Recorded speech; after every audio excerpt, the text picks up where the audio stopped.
Okay, so my craft camera is not doing what it should.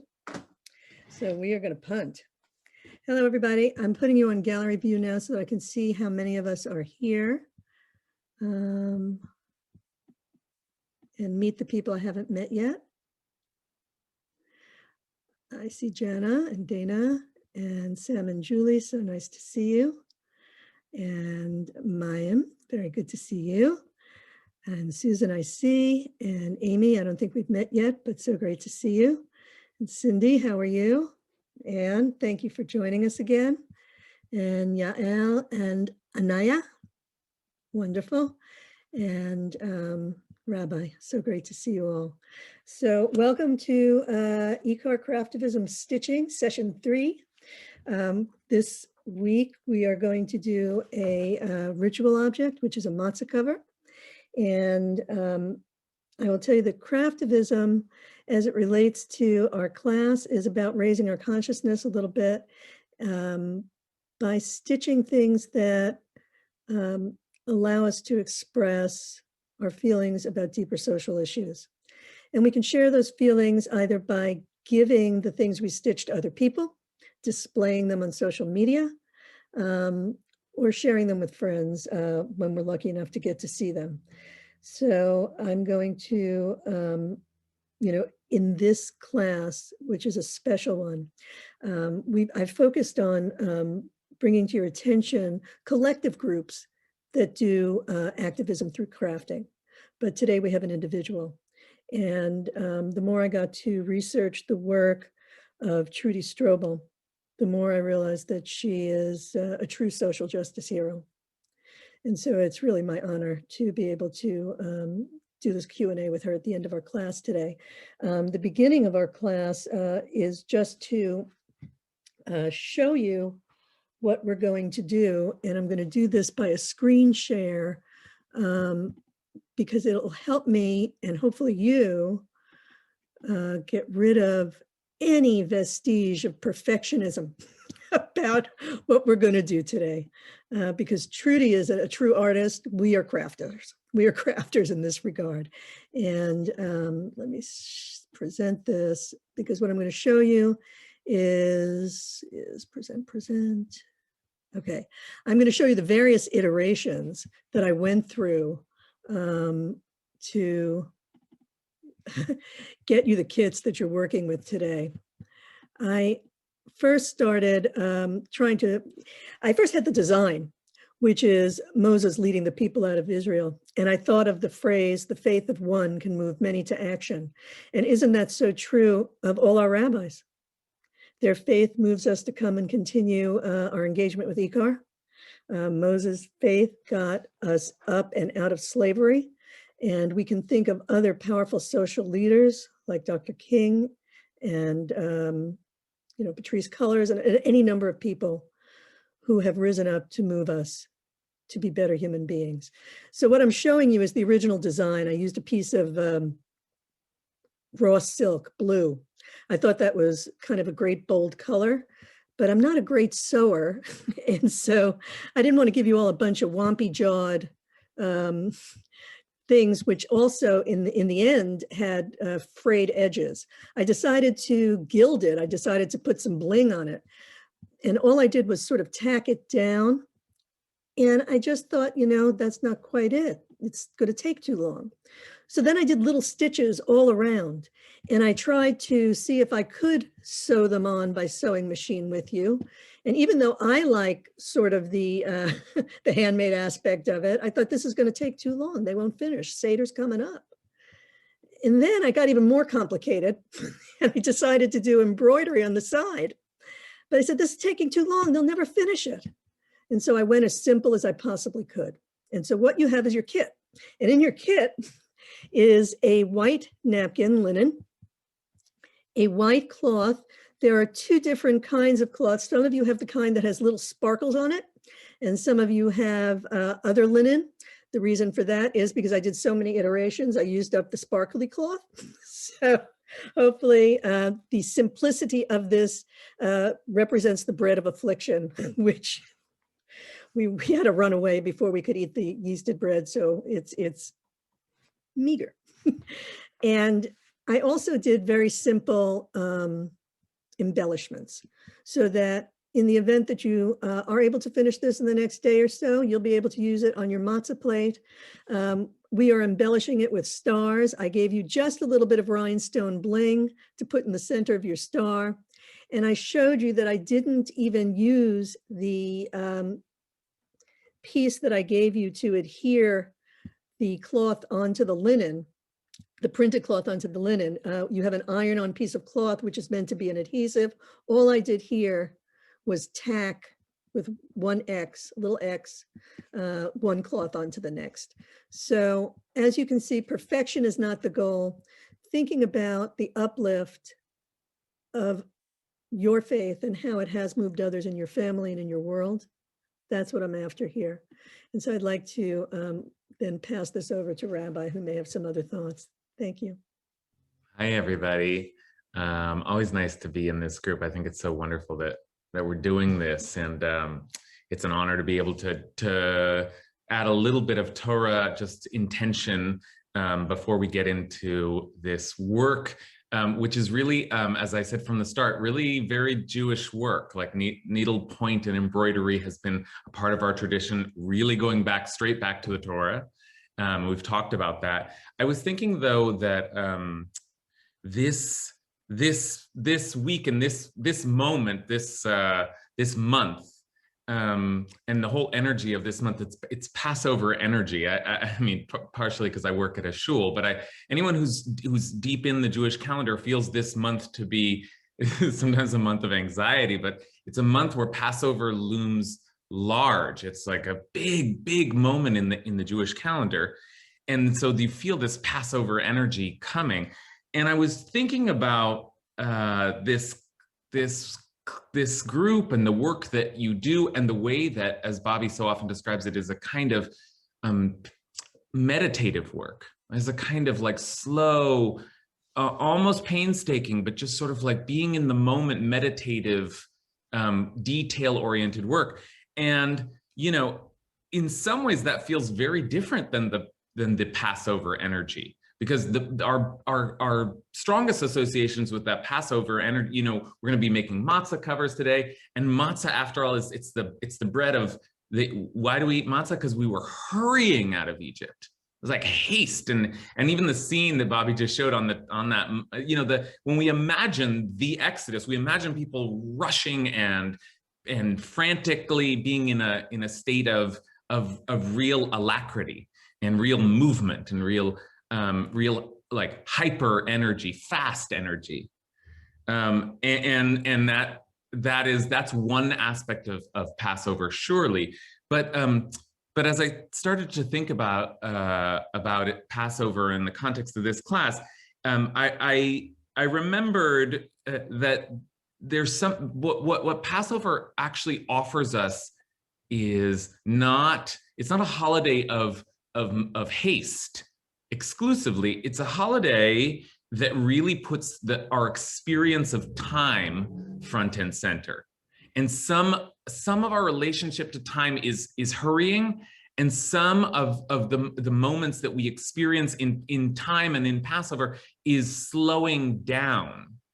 And that's actually true right from the start. So I want to just share one, and maybe like the key piece of the story with you that focuses our Passover attention on our relationship to time. So here's a little, just a very short text, but it's a text that we speak of very often on Passover, and it's the text where God is announcing the Exodus. And with the Exodus, God says, here's the first commandment that I want to give to all of you. And it turns out to be the commandment of marking the new moon, which is marking the beginning of the year, which really, truly is the marking of the beginning of time for this new people. Remember, these are slaves.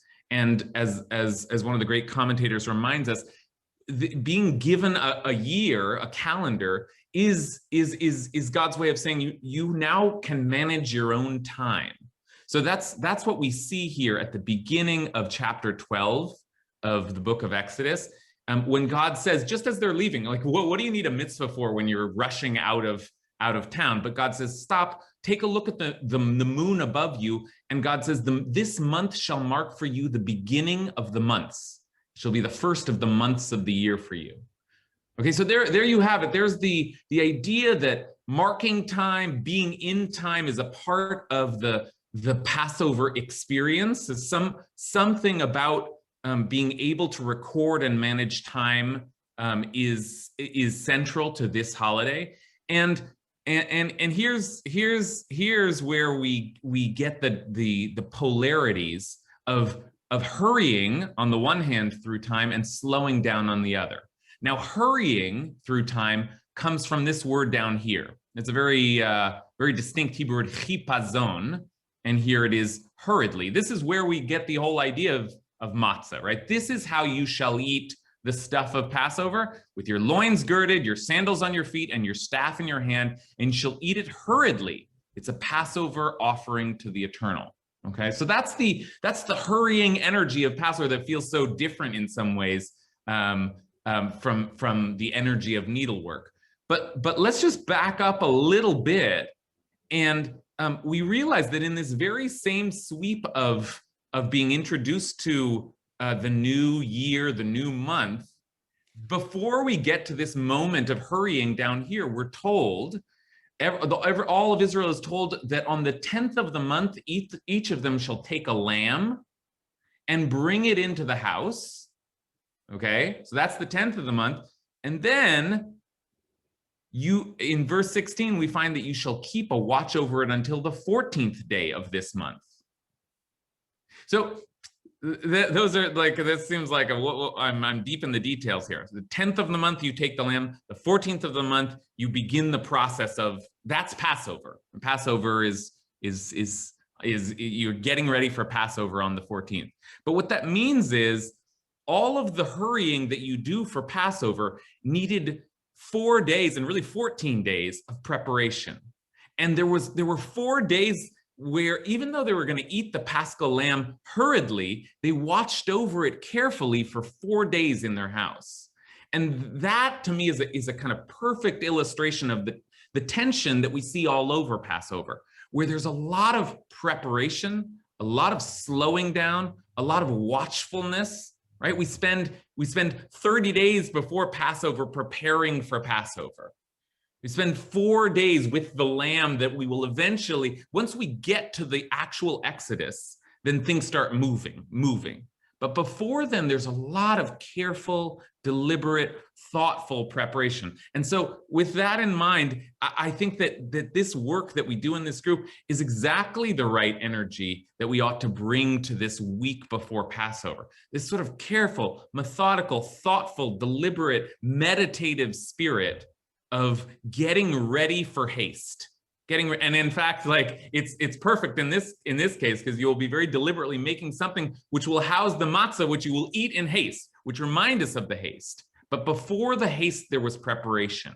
And that's one of the great lessons of Passover, is that once we own our time, then we modulate our relationship to it. And sometimes we're rushing through it, but sometimes, and gosh, I think we all need this lesson, sometimes we need to slow down. Sometimes we need to get meditative, to get thoughtful, to get deliberate, to be ready for that great movement of Exodus. So with that, I turn you over to your meditative space and your preparation for the great Exodus. Thank you so much. Wow, it's hard to follow that. So as you heard, my Craft Cam is not operating the way I wanted to, so I'm going to do my best to show you. Fortunately, the design and what we're doing is very simple. I'm going to go right into it because we don't have all that much time, and I'll talk throughout, and we'll each talk to each other, I hope. So the materials received were the napkin, in which we'll actually use as the base for our it's the napkin we're using as the base for our design. You received a printed cloth, which has the design, which essentially will go like this. Is it upside down to you or is it right side up? Are the words upside down?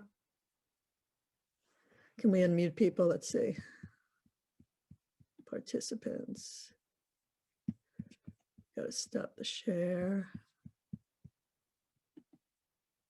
We don't want to leave the meeting. We just want to stop the share.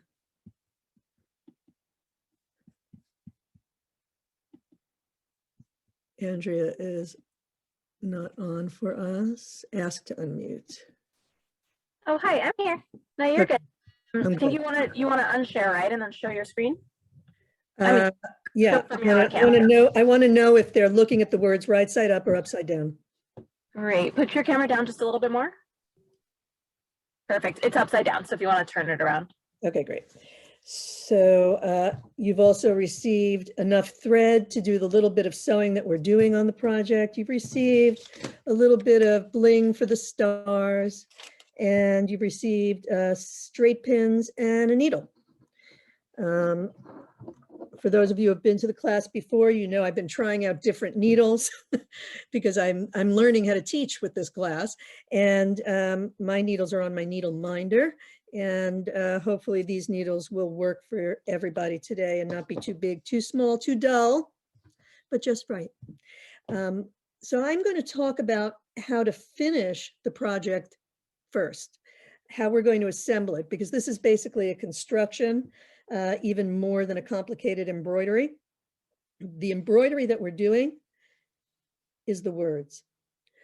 We'll be doing a little bit of tacking on to the piece, and we will also, if you want to do extra embroidery, extra stars like what I did on the other ones, you're absolutely able to do that. But you know what? When you fold the thing around the matzah, all they're going to see is the 7-inch square. So it's simple.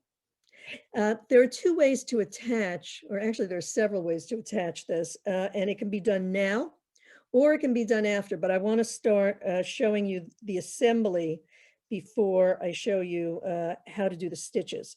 It merely requires folding and using your fingertip to score right before the first line of stars on either side.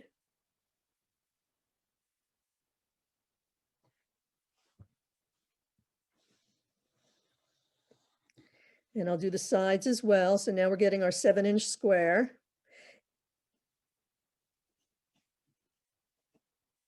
And if you need a straight edge to fold against, you also have a cardboard square that was enclosed, which is a little smaller than the 7 inches, I think, but it's a straight edge that you can work around. But you'll see that the fabric folds quite nicely, just using your fingers and pressing down. You can fool around with it. Once you've got it folded, you can use your straight pins to, where are my straight pins? You can use your straight pins to hold the fold. And all of this can be done after you actually sew the words. You can just sew today a little bit and do all of this afterwards. But I'm demonstrating how it's done. And not only that, after the class, I will be sending you a video of how it's done, just so you have it in case you don't get to finish the project until a day or two from now, which I've done with the other classes too. So now my 4 straight pins are in. I've got my folds. Let us assume that during the class, I have outlined the words with my threads. And now I'm ready to attach it to my white cloth. So I'll pick it up and I'll use my Wonder Under. That is the 6-inch square that you received of white paper. It's actually 2 papers bonded together. One side has tiny little bumps, and you can feel that.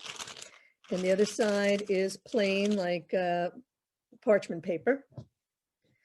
And it is intended to be used for applique, the process of attaching one piece of fabric, which is designed to another piece of fabric. So I would have my Wonder Under. I could match it up with the square piece of paper, take the piece of paper out. I have a hot iron here. Let's see if I can get it out. You can see my iron. When you press it, just a little bit, it has a little glue that sticks on. You'll peel the whole thing off. I did not do it long enough, but if you do it long enough, you'll see glue there. And then you would turn your design over again.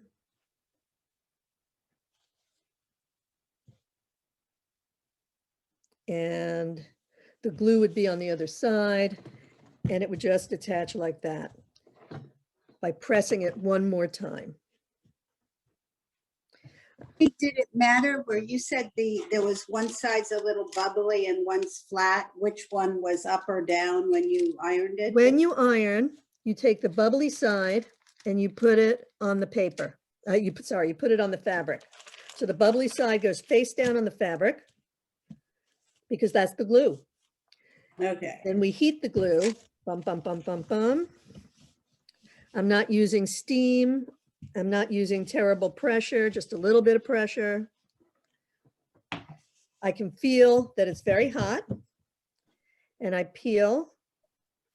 Yep, it's definitely stuck on.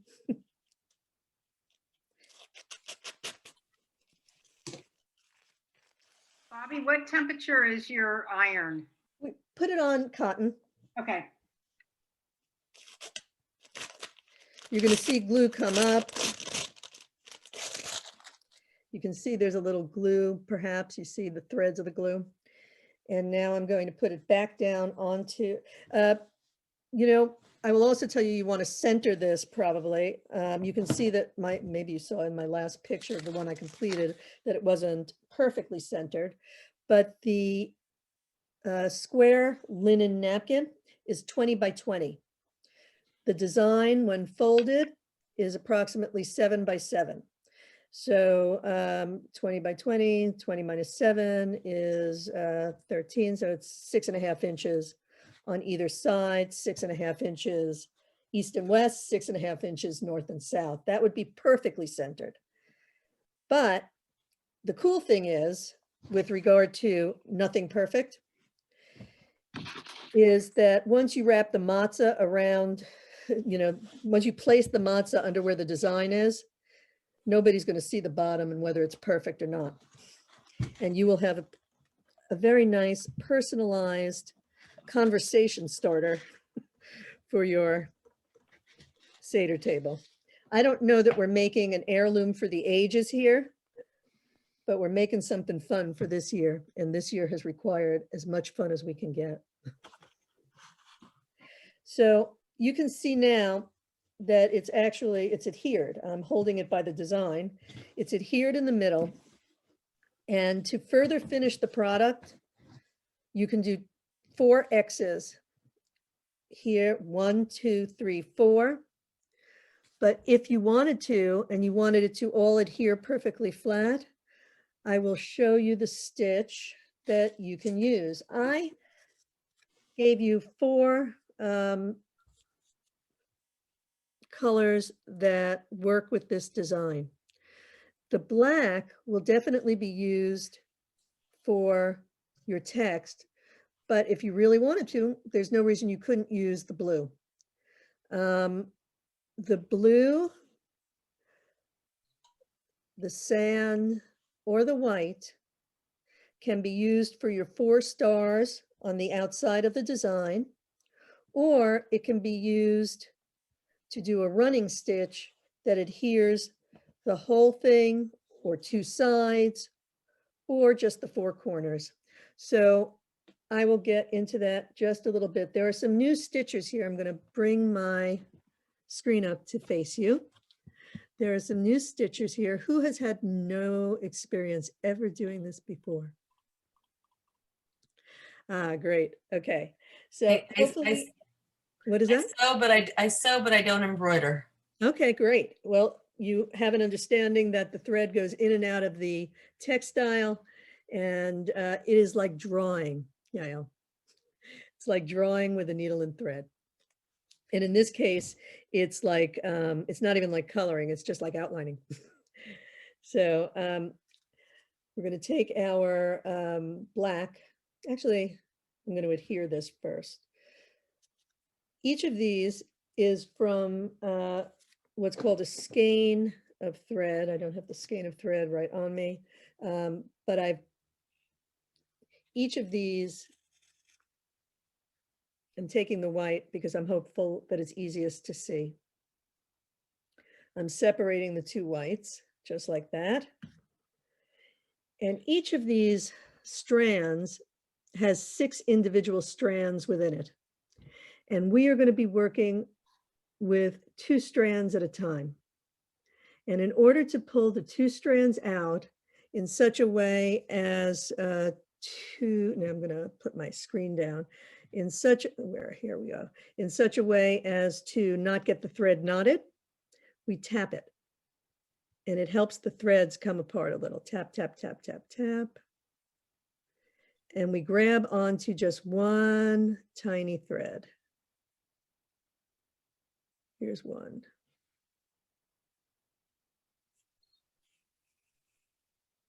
Can you see this because it's white, or you can't see? Yes, you can. And you see that I've now pulled one white thread. Maybe you can't see the one white thread. I can't see it. Can you see it? There it is. One white thread. Yeah, Al, once we pulled it, we give it a little love. We stroke it. And we tell it to help us, please. And then we take our needle. The needle you have should have a fairly big eye in the center. And this is where body fluids come in. We lick the thread. Let's not be shy. With my needle in my left hand, I am easily able to put the one thread through. It doesn't go through all the way, just a little bit. You can see just a little bit coming out. And now I'm taking my other hand and pulling it. So the needle is through the thread. Quick Okay, question. I'm sorry, everyone. Oh. Go ahead. Oh, I was just gonna ask, just to double check. We're taking 2 of the white, 2 strands from the white, correct? That's where we're at. Yes, and I've Okay. only done one. So let me, thank you. Let me do the other strand, pulling it out.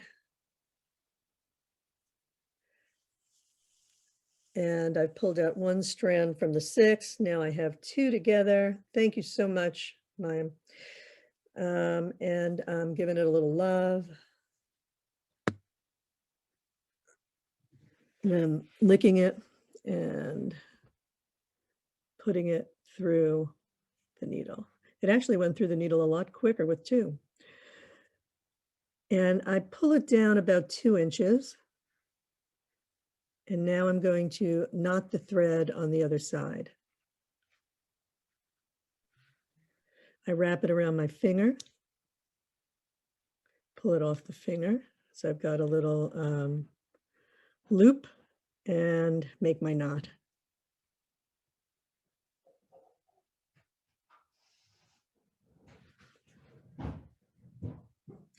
I'm going to show 2 ways to adhere the fabric. And as I said, you don't have to do this. You don't have to do the adhering right now. You can do it after. You can do it now. But I'm showing how to put it together first. We're gonna, Hold the bottom. what is that, dear? Hold it. Oh, sorry. Okay, I know. I'm sorry, guys. I'm going to be with one of the stupid questions, but it just looks so thin when I just have one. That's okay? One thread. Do One 2. thread. Do 2. 2. Yeah, Okay. it is okay, but do 2. 2. Okay. Okay. So I am going to adhere it by doing what's called tacking. Tacking is just making one stitch to hold something. So I'm coming up through the bottom of the fabric.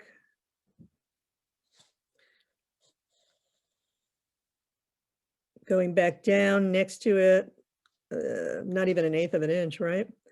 Coming down on the other side of the fabric. And then I'm making a sort of a cross, like a cross stitch across the thread. I hope you guys can see this. Speak up if it's not seeable. Okay, so I've just done one tacked stitch to tack the corner to the linen napkin. So you could do that 4 times, 1 on each corner. And I'm now going to show you, if you wanted to go the whole way around, we would do it with a running stitch. And a running stitch is your basic in and out stitch that you see in hems. And it's the most useful stitch there is. We come up through the bottom of the fabric, back down.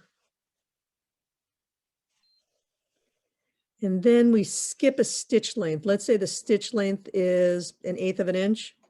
We skip another 1/8 of an inch and we come up again.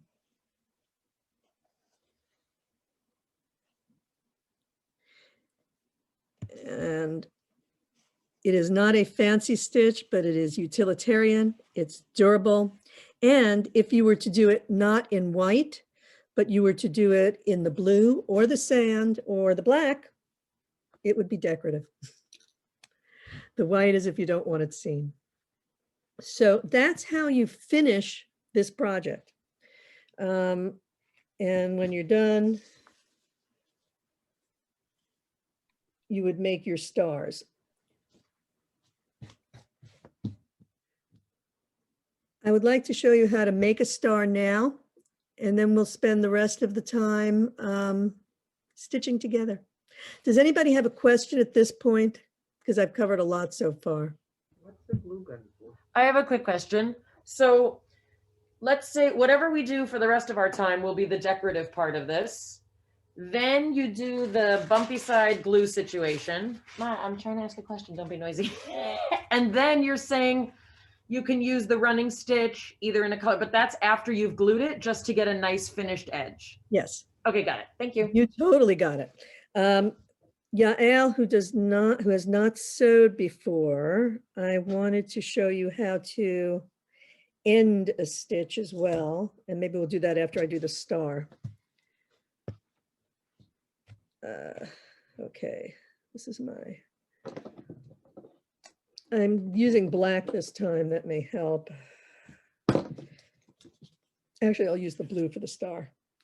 Blue for the star. While you're showing us this is the back part, that's not going to be closed or stuffed or like that's just Not at all. open. No. So it's just a cover. We're just going to literally wrap the matzah in it. Yep. You know, just the way, here's this. Oh my God. I have a matzah. I only have broken matzah because we've been eating them. The matzah is going to be there. You're going to wrap it up. That's all they're going to see. And then you are going to put it on whatever your wonderful family, I'm sure you guys have one, a matzah plate.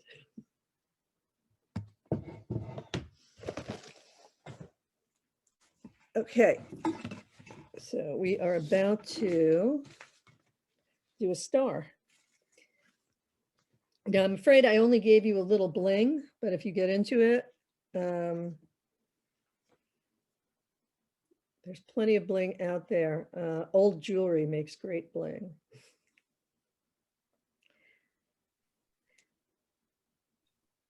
How many threads for this star? We're going to work with 2 threads. So of the 6, we've got 2. I've got 2 here, as you can see. I'm going to thread my needle. This is a different needle. Why? Here's the needle.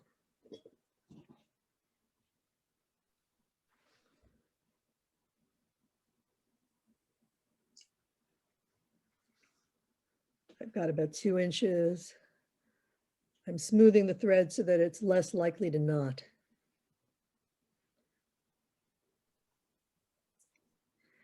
All of this is freehand. I didn't draw the stars on for you because there were two ways to do the star. One was the very simple way, which is a simple cross thread. And the other one was to make branches for the star. So both of them start with the cross thread.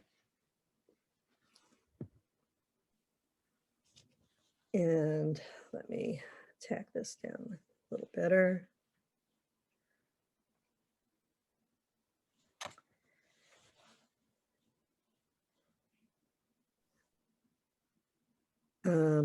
Okay, so I'm coming up from the bottom.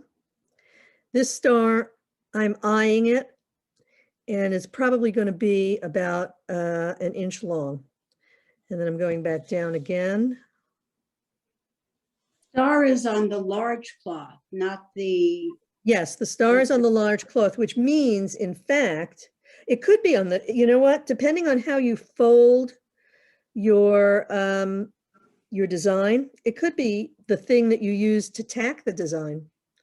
It could be a very small star. So instead of that cross tack stitch, it could be the star in a different color.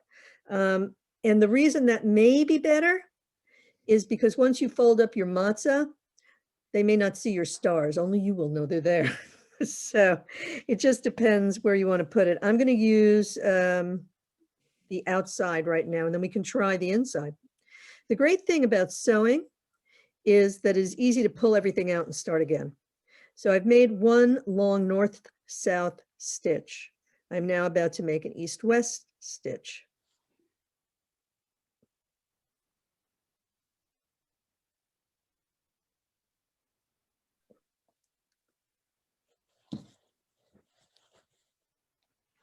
And you want to keep an eye on your thread because it may be coming through the hole again. All right, so there's my stitch. And I'm going to use a slightly smaller length to cross it again in the diagonal here.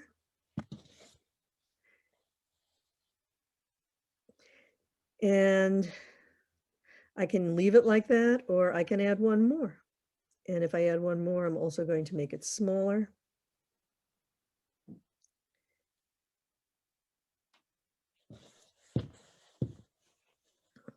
And this is my star. I'm going to knot my star in the back. You can see, totally not perfect, lots of threads.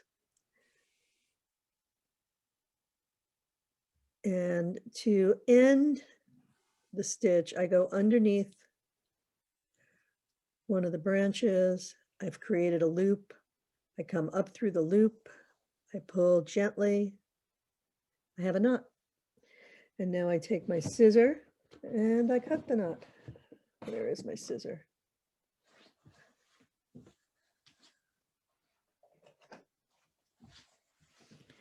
Cutting the knot.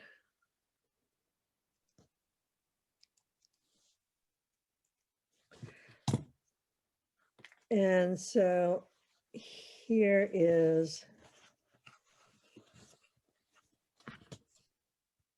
my star, which is going to get a little bling.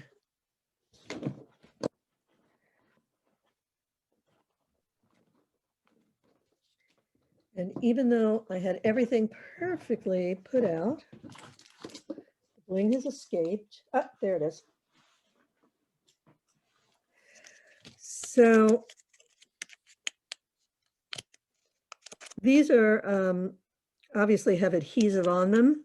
They should stick nicely. In the event that you want to make it stick even better, or you see it, sort of coming off, or it's not sticking well enough, my secret weapon is nail polish.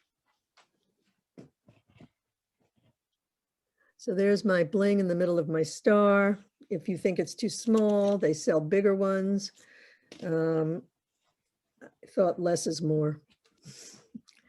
So shall we try one that's actually on the design itself? We have 15 minutes till Trudy comes. we can try one that's on the design itself. And you can tell me whether you like that better. I think that it'll be teeny though.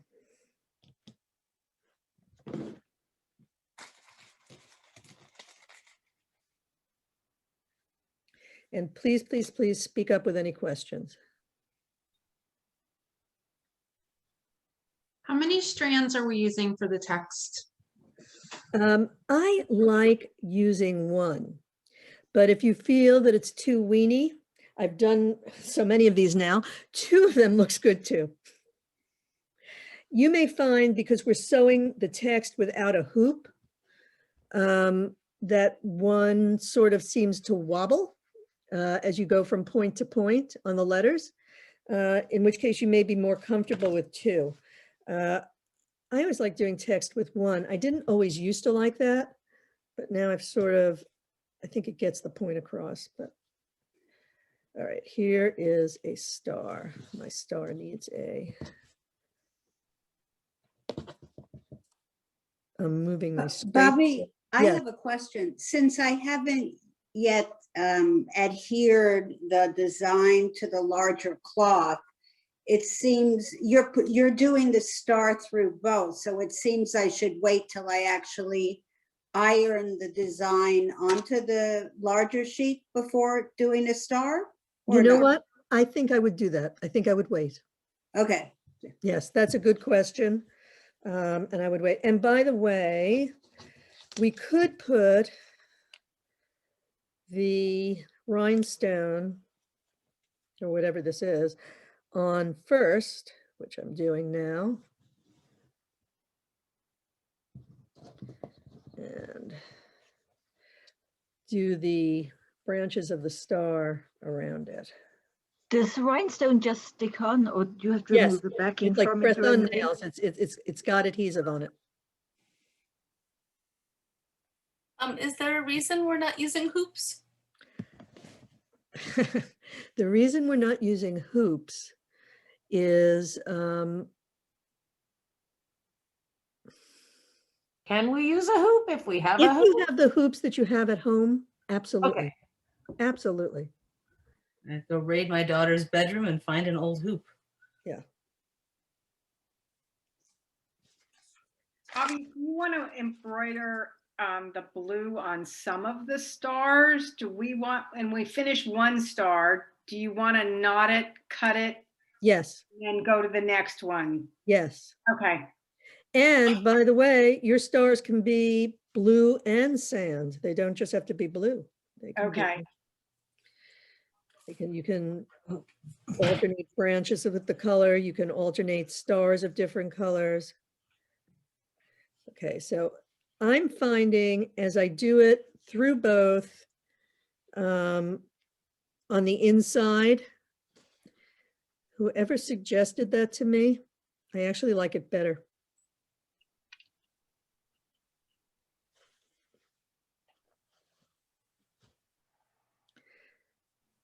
It brings more attention to the rhinestone. And you can get a little funky with it, which is fun.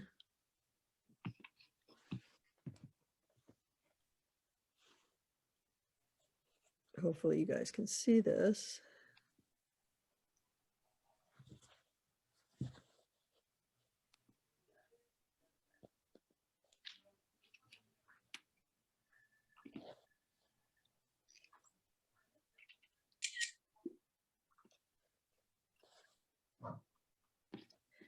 All right. I have finished my star through both on the inside of the design, and I'm going to hold it up to see what it looks like. I'm going to take out this pen. Good. All right, so that's on the inside. Do you like the inside or the outside? Inside. Inside. Yeah. Inside. Fabulous. All right, well, that would bring us in that case to doing the text. And the text is a simple follow the points kind of a back stitch. And it is also in and out and up and down. My needle just ran away. Come back, little guy.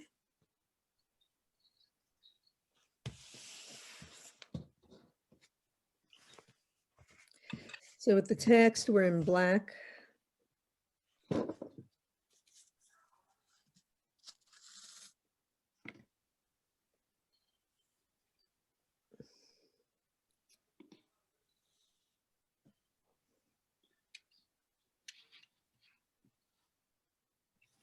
I'm using the one thread on the black. And we'll see how we like that.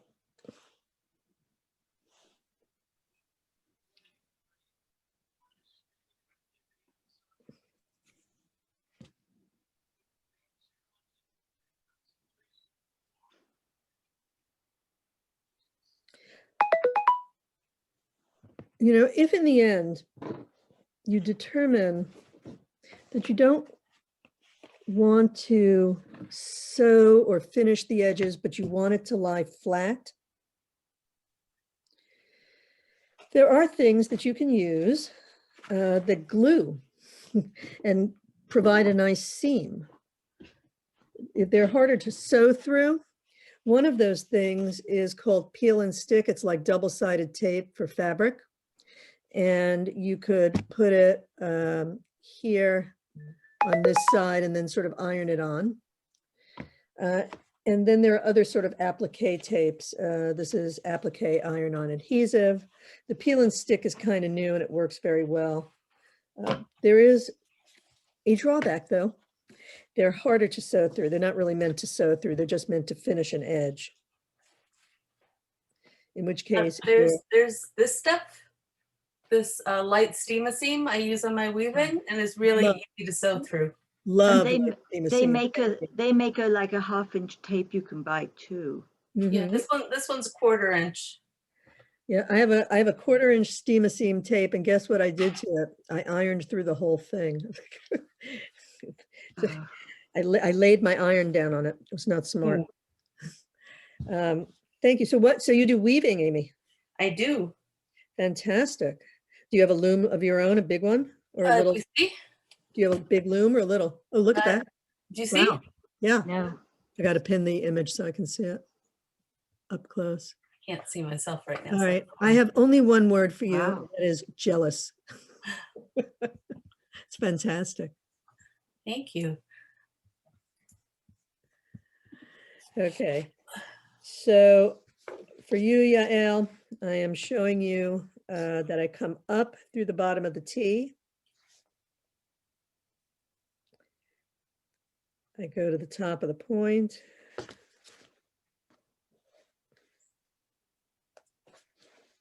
I cross my T. And you just have to sort of hunt till you get the point. So you're just doing a straight stitch here, or what kind of stitch are you Straight doing? stitch. You could do a back stitch.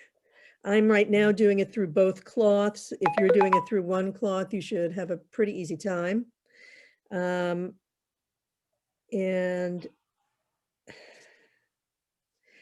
I'm doing it through both cloths, but we'll probably pull it out later. I'm going down to the H. I'm going right to left on the cross of the H. So Yael, is this making sense to you or is it highly confusing? It's making sense as I'm watching you. Good. Yes, it's very much about watching. Okay, good.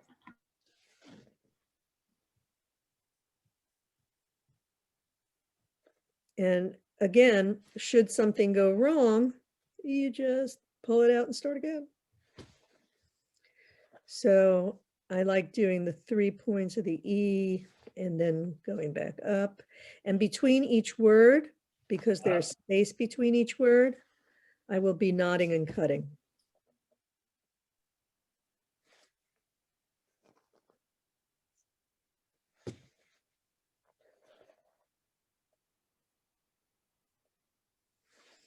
So now that is our whole project. That is it.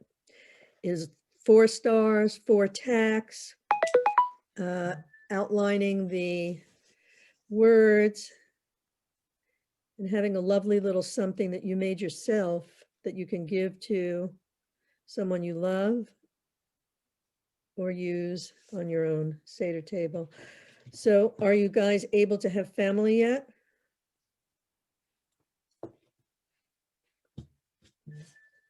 Oh, nobody can talk. We are getting on a plane on Wednesday and going to see my mother who's turning 88 next week and my father who's 91. We have not seen them for a year and a half. Oh my goodness. My Well, family is in England, so we can't get over. Both my mother and my son and grandchild are there, so we still haven't met our grandchild, who's now just over a year old. oh my gosh. Because England's still under total lockdown, plus they have a 2-week quarantine for anyone coming in, Yes. so it's impossible. Oh my. Well, next year. Hopefully. Hopefully next year. I'm happy to say that my mom is going to be able to come to our home this year.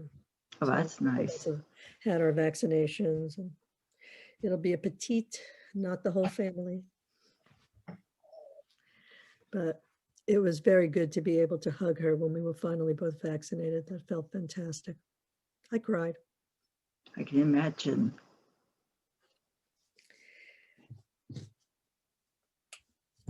I cried when my parents got their first shots, and then my daughter cried when we got our shots, and then I cried when she got hers. Wow. It is very emotional. I feel that change will keep coming, but I feel that we're prepared.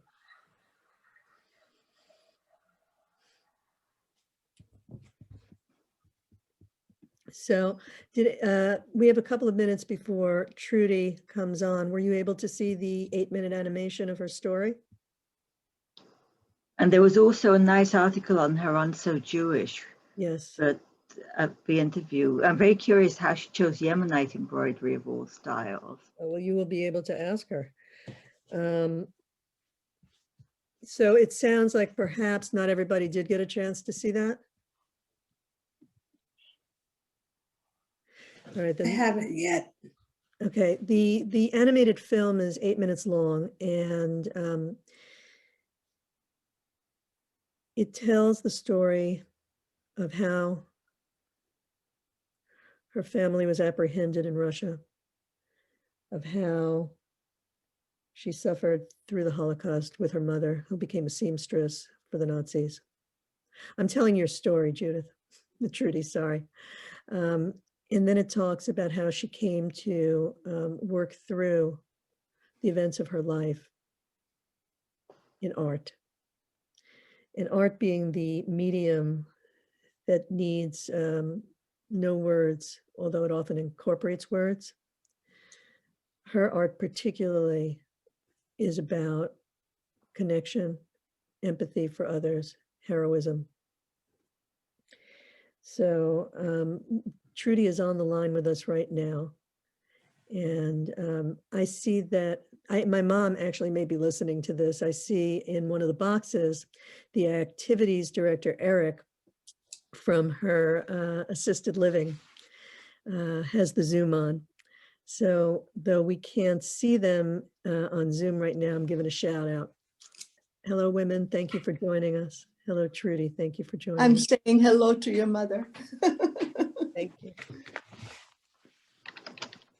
Everybody, this is Trudy Strobel, and I'm going to read an introduction, if you don't mind, Trudy. Trudy is a child survivor of the Holocaust, settled in California, raising a family and never discussing the horror she witnessed until the trauma of her youth triggered a paralyzing depression. A therapist suggested that Trudy attempt to draw the memories that haunted her, and she did, but with needle and thread instead of a pencil, resurrecting the Yemenite stitches of her ancestors and using the skills taught by her mother, whose master seamstress talent saved their lives in the camps. Trudy began by stitching vast tableaux of dark and personal memories of the Holocaust and what began as therapy exploded into works of art.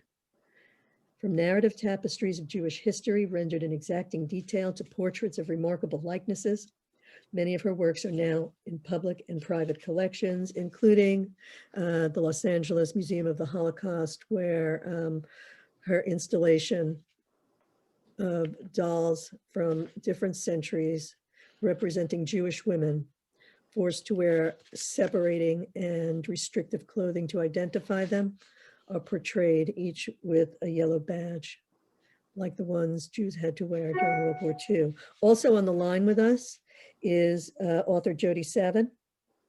Jody, hello. Good to see Hello, you. my dear. Hello, my dear. Hello. Jody is a graduate of Princeton University and the American Film Institute, where she earned her MFA. She was a musical director for soap operas The Guiding Light and As the World Turns, and won 3 Emmy nominations. And as a screenwriter, won the award-winning TNT documentary wrote the award-winning documentary Chico Mendes, Voices of the Amazon.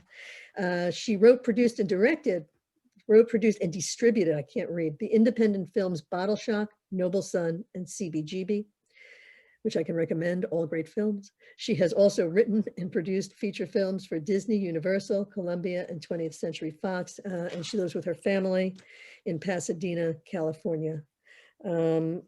And Jody is going to help me with this Q&A because she has written the book Stitched and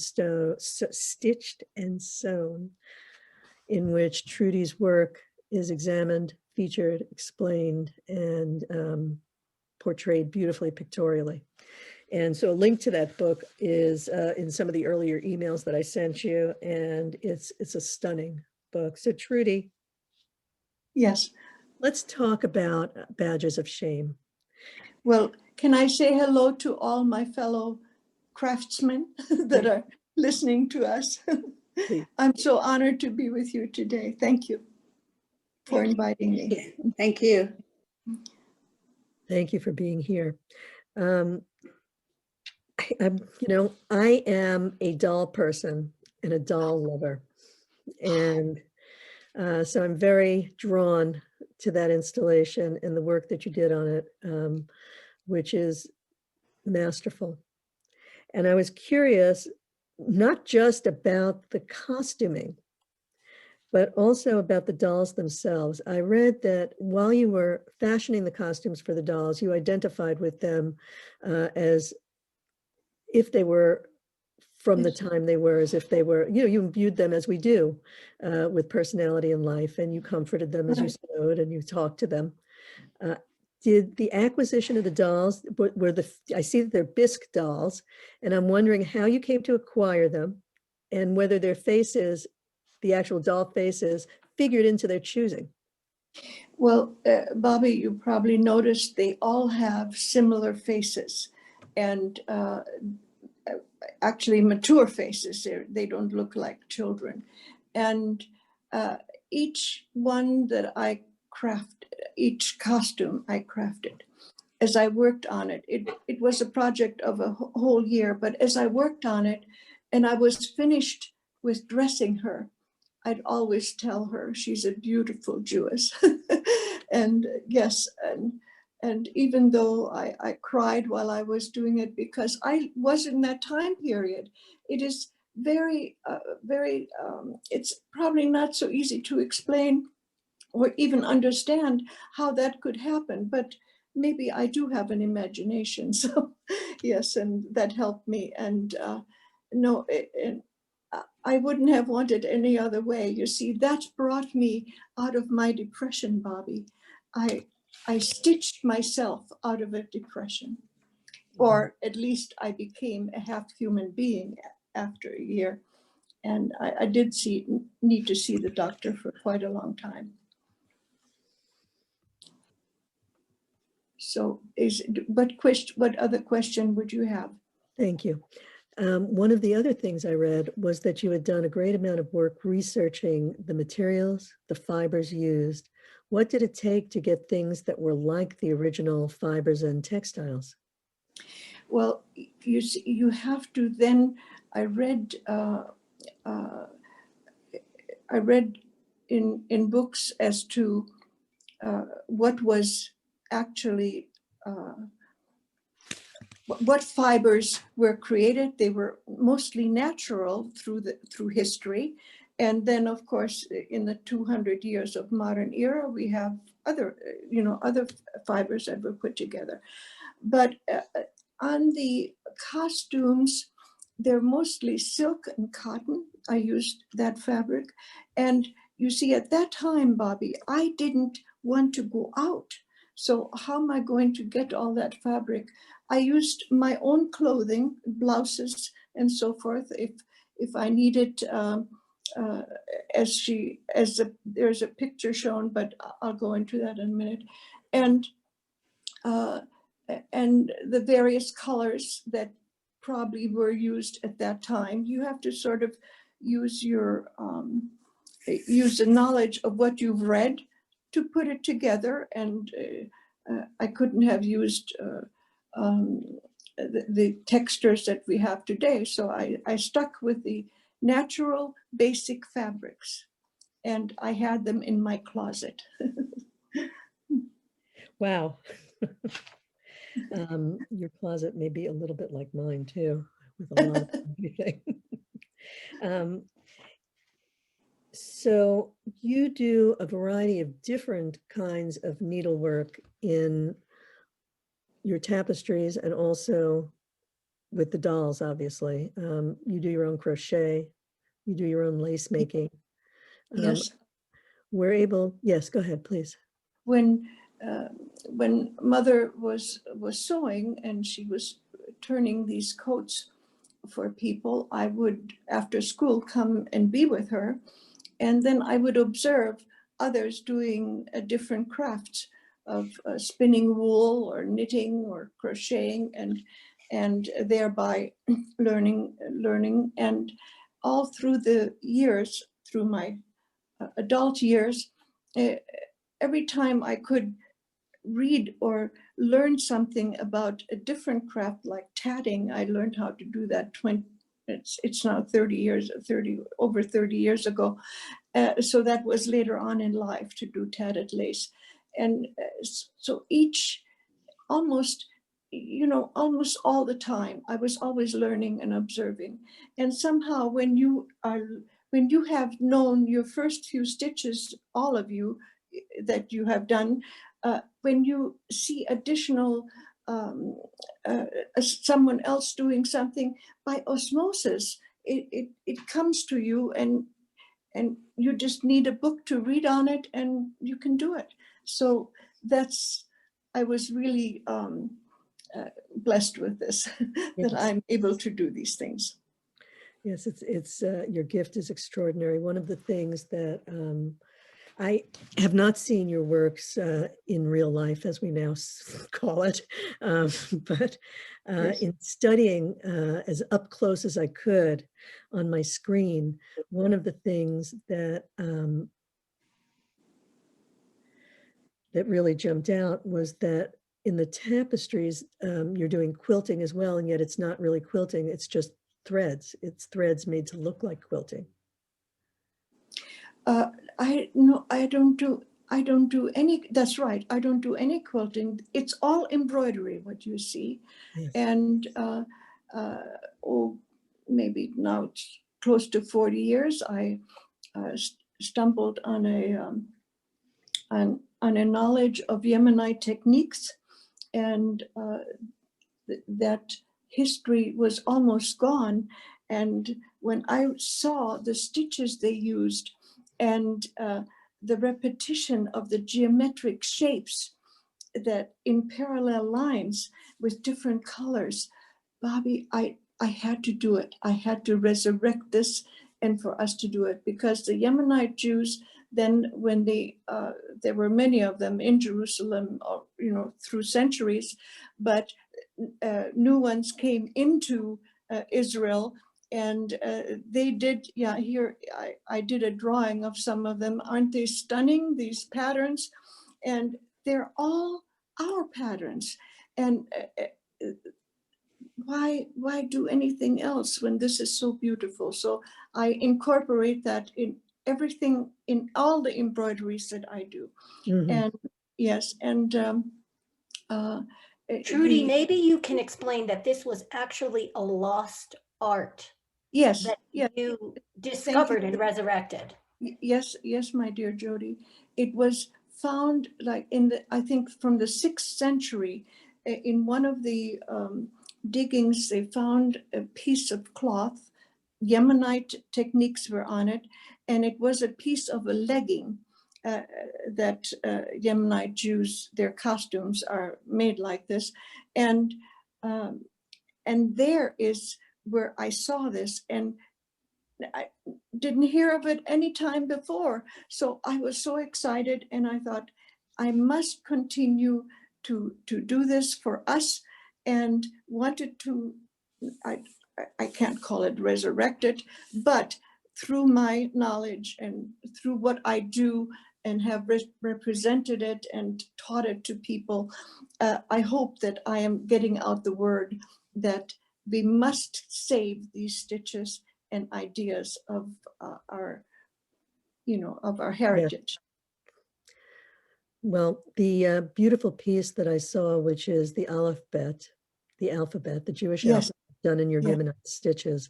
What a wonderful way to represent Yes. the fact that they're basic yet complicated, and that they're about Yes. shape and form. Right. But you see, the letters are Ashkenazi, and Mhm. the stitchery is Ah. Sephardic. So you see, I stitched us together. This is that was my thinking. Yes. Jody, do you have Yes.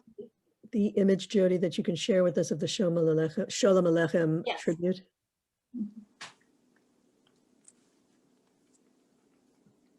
I would love you to talk a little bit about how that piece was created, Trudy. I had Oh, yeah. not seen it until Jody showed it to me an hour ago.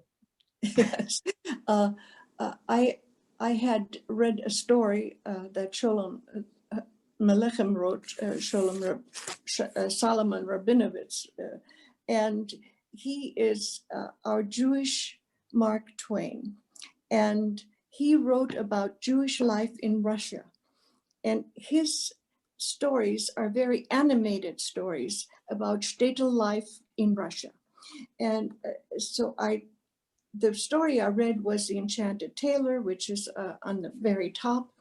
But I think Jody is going to hone us into a particular area. Okay, so I read the first story, excuse me. I read this story, and I said, Dr. Solo, I now have a new project. It's going to be Sholem Aleichem and his story. And he, of course, knew that he wrote many books and stories. He again suggested, why don't you go to the Jewish library? They might have other books on him. So I did read quite a bit of Sholem Aleichem's work, and thereby it then came to mind that now I can really accumulate and do this particular tapestry. And here I concentrated on the most pertinent ideas that he wrote about that pertain to today's life. Here's a rabbi and a woman. She has a pot, the woman with the pot. That's what the story was called. And she was a gossip. She talked about everybody and everything, and he is already so tired. He wants to, this is how the story sort of ends. This is what Sholem Aleichem does. He develops a story and then it teeters out on the end. But the main point is that she talked to him. And then there is a young boy the picture is gone now, but he sold cloths, so he was an entrepreneur, right? Is that the correct word? And then if we could see it, there's a couple more points, especially the last point. Yeah, can you bring it up a little bit, Judy? Can you move it up the picture a little bit? Move it up now. He's selling quaz, this young man, and see, I see pictures here, but the bottom picture there on the bottom of the picture is there are two sons. The father dies and he leaves them a chair in the synagogue. And now the inheritance is they inherited this chair. So they fight over it and tear at their beards back and forth. And their names were so cute, they left my mind just now. But it's just adorable the way Shalom Aleichem describes it, that they're fighting over this chair. And you see, this happens every day in today's life. I'm sure that many family members fight over an inheritance. So that's what I try to do in this. It's surrounded with 4 seasons, and that was, Bobby, that was so exciting to develop this piece for me. And it takes a while. Yes? Trudy, explain, because I mean, I'm a painter, I can't stitch at all. But explain, you basically paint these faces and these portraits, and they have shadow and perspective and like depth. Explain how you do it with a needle and thread, because your technique is very meticulous. Well, embroidery floss comes, you all know what embroidery floss looks like, because even if you do needlepoint, you use embroidery floss at times, but it has six threads, and I only use 1. And this is how this meticulous, they're very small stitches at times, and sometimes you have to have 2 colors together to get the shading. But you see, when you love to do something and you are there working on it, it doesn't matter if you have to thread another needle. Sometimes I have 5 needles going in one area. If the colors needed, like whites, you need 7 whites to create a shadowy piece. And so that is my joy, and that's understandable. I hope you understand all of it. It was a great question, Jody, and I really appreciate the answer. I was noticing the fur on the cap. Yes. I was noticing, I was feeling cold from the winter scene. I mean, that's how emotive it is. And Mark Twain, Shalom Aleichem may be the Mark Twain of Jewish literature, but you are certainly the Grandma Moses of Jewish needlework. Wow. And I'm going to show you one, just because now you've heard how detailed Trudy's work is. Now I'm going to show you a perspective so that you can see the size of these pieces. This is an 8-foot piece. It's the same size as my car. Yes, these are the life cycle of our Jewish heritage, and then the life cycle of our, not life cycle, but pertinent points in our history on the top. Egypt, and then King David, and as it goes on. And yes, so each piece is done with a different border, and all the pieces are from wool to the very fine silk, and I needed borders to make it look like it's from that time period. And I always think of time periods, because that's when you establish the real look of what you're trying to do. And the time period was different than today. I couldn't have used such a beautiful painting as you see in Jody's room there.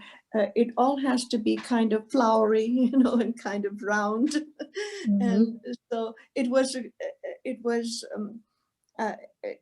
that was my very first piece, my dear friends, that I did as I was coming out of the Depression, after I did the collection of the dolls.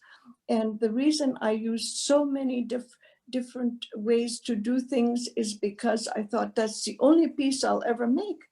So I have to show that you can really do many things with stitchery. But of course— And 100+ pieces later, you're still stitching. I'm going to, it boggles the mind. It's what an extraordinary achievement. You have been honored not only for the beauty of your work, but for the social justice import of your work. And to me, you're a hero. And I would love to, I know you don't want to hear that, but You're too kind, please. I would love to know who you admire. Who are your Jewish heroes, your social justice heroes, the women who changed Well, the world for us? Yes, that was another project that I did, the Distinguished Jewish Women of Achievement. And now, you see, I had in my mind, I wanted to do around peace. I'm giving you some of the details so you can understand how you can start and do a project. So I, in my mind, see I needed to do around peace. Now I wanted to, it was round. Somehow I thought of women, and I wanted to do honor to our women.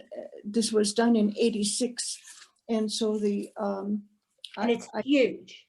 It's 36 inches around. And so I incorporated, excuse me, I incorporated 4 biblical heroines, Sarah, and I think I jotted it down so I don't have to, so it wouldn't be so hard. Sarah, Miriam, Deborah, and Esther. And we all know that story. And now I needed to find the heroes. We know them. Lillian Wald, you all know about Lillian Wald, and Golda Meir. And in America, that this was done in '86. So the highest position in our government was through I better look in the book here, through Anna Marie later Rosenberg. She was Assistant Secretary of Defense, the first Jewish woman to have such a high honor at that time. And then, of course, Hannah Senish, who we all know Hannah Senish, right? She went into Hungary, and then she gave up her life, and she was a poetess. And she wrote, "Blessed is the match that is consumed in kindling flame." And it goes on, and she flew into Hungary. Then there's Rebecca Grotz. She was very, very well known in the early days of our colonies, and she had the first Hebrew Sunday school. Then there's a wonderful heroine, Baroness Clara Hirsch de Gerth, and she lived in the 1800s, and she actually helped build the railroad through Russia into the Western world. And then, of course, Emma Lazarus, we all know her precious poem, right? I'll never forget the Statue of Liberty when I came. And then Henrietta Zolt, she's done so much. And look at what the organization is still doing for us. Lillian Wald, who did the Henry Street Settlement School. And then, of course, our wonderful Golda. So you see, they all then, I surrounded them of something they did, or a building that was in honor of them, and a flower. And in the center is a lady that is pregnant, and that is important, and she's lighting the Shabbos candles. And I surrounded it with cymbidiums. See, at that time I was a young woman, and I had a cymbidium garden. I loved cymbidiums, and that's my tribute to our women at that time that I thought were my, that are my heroines. Thank you so much for sharing with us today. That piece is magnificent and inspiring. And I know that you continue to inspire young people and even old people like me. Oh, with your artistry. Okay. Thank you so much for coming. Does anybody else have anything that they would like to ask Trudy before we sign off with her? We have another 5 minutes, so we have time for a question. I have a question, please. In just admiring the, I don't know, I don't quite have the words to describe how beautiful and detailed it is. For some of these larger works, I'm just curious, how many hours do you spend on it for that level of detail and size and color? Your name is Jana, right? I'm Jana, yes. Oh, Jana. Jana, dear, I've worked sometimes waking up at night. I spent many hours. I was really insane to accomplish what I did in order to do it, because it takes so many stitches and time to do 1 inch. And to do this, even, you know, I've done at least 100 pieces, I know. Half of them are very large. And so to have done all of this in, 35 years, takes time, and it was an accomplishment for myself. I pressured myself, I pushed myself. I have to do this to show our history. I was documenting our history. I was always documenting. Is that not insane? So this is how my mind worked. Yeah. No, it's an imperative. It's beautiful. It's your mission in a way. Yes, I had to do it, Jana. Yes. Thank you. Did you use fibers besides cotton floss, or is all the embroidery done with cotton floss? I used quite a bit of silk, but at that time, I didn't, especially in the beginning, I didn't go out so much on the big piece, the 3 by 8 feet. I used up all my silk that I had, and I had bought some later. And in my work, in many pieces, I have included silk, but it's mainly a DMC cotton from France. Yeah, DMC embroidery floss. Yes. Thank you. And silk was very expensive, and anyway, I used the best I had, and I know that it is it will last, I'm sure, for a long time. It's been encased in wonderful frames, and hopefully it will survive. Thank you so much. We are at the end of our time together, Trudy. I could listen to you for another day. Jody, thank you for arranging this for us and for sharing those images. And both of you, I send blessings. You know, have a wonderful Pesach as best we can. Thank you. Hag Sameach. Bobby, when it's all over and we can see each other, would you do me the honor and come and see my other doll collections? My dolls, I did Sephardic costumes that are fabulous, unbelievably beautiful, with all stitchery. And there. I would be so honored if you would remember that. I will. And all my dear craftsmen, I really want to hug every one of you. I'm so honored to be with you, and thank you for having me. Thank you. Thank you so much. Thank you guys so much. And I will also say that the wall behind Trudy is empty because most of her work is hanging at the Mirage JCC in Orange County. They have a gallery there, and a show of her work went up right as the world shut down. And so the Mirage is waiting for the public to be able to convene yet again. And at that point, I'll let Bobby know, and then she can let you all know, but there will be events and you can come see this work in person because, I mean, I wrote a book, you can buy the book and see Trudy's work in the book, but there's nothing like seeing it in person. Perfect. The photographer is magnificent. They're very clear, the pictures, they're wonderful. Yeah. Thank you. Thank you. Chag Sameach, everybody. Sameach. So Stitchers, thank you for joining us. You know, you'll hear from me after this class, and thank you so much for giving yourselves this time of self-care and peace and meditation. and sewing. So I'm here and available for any questions on the project, and I will send out some materials after. Yes, Jenna. I have, this is on on the previous two that I finished, and so I just need to do the backing. Oh, okay. You showed it where, well, I'm using one of the frames now for this one, is to just do a loose running, just do Yes. a loose running stitch And and then then, you pull it back. Yes. Tie a knot.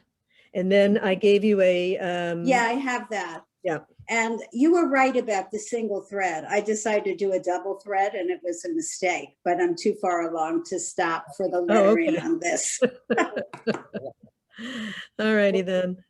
Thank you so much, Bobby. I hope This you all was enjoyed wonderful. yourself. Mayim and Sam and Julie and Beverly, great to have you here this week. Thank you. We're working away. Great. Take care. What a great group. See you guys. Thank you so much. Bye. Thank you. Bye, everybody at Belmont. See you. Bye. Bye.